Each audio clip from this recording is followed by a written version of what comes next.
Kagigising ko lang. Haggard face, oily face. May dumating daw na package para sa amin. Package yun, galing sa Italy. Tapos, yung ate kasi namin nasa Italy. Tapos, yung mga gamit niya, ng mga hindi niya naman ginagamit. Tapos, ganun, kinadala niya. So, tara, buksan na natin. Ito na po yung package galing kay Maritis from Italy. Thank you, Tite. Kunin lang po niya, guys, yung sa kanya. Thank you, Tite. Kada ko ng package. Tanong ko. Grabe na ni pagpunta sa Tite. Wow! Ginto! Michael Kors. Sindaw, babe.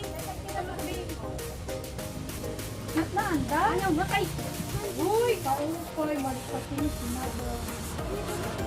Uy, pang mahugot pa na. Uy, diri sa Asya. Diri ka siya, Tite. Diri ka siya. Wala na. Katinis diri ka siya, ibalik. Ay, kasya, asra kasya. Na. Uy! Yeah.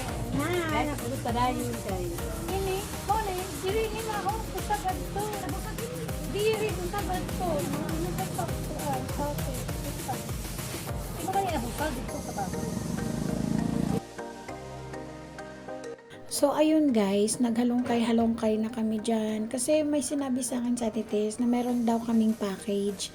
Meron daw si Eric, si Kevin, at saka sa akin yung na-request ko na malambot na blanket. Kasi magagamit ko yun.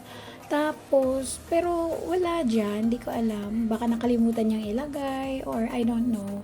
Pero thank you pa rin kasi dumating na yung mga gamit niya, hindi na hold, hindi na wala yung package niya na magagamit niya pag uwi niya. So, thank you pa rin kasi dumating yung package na yon. So, thank you for watching guys.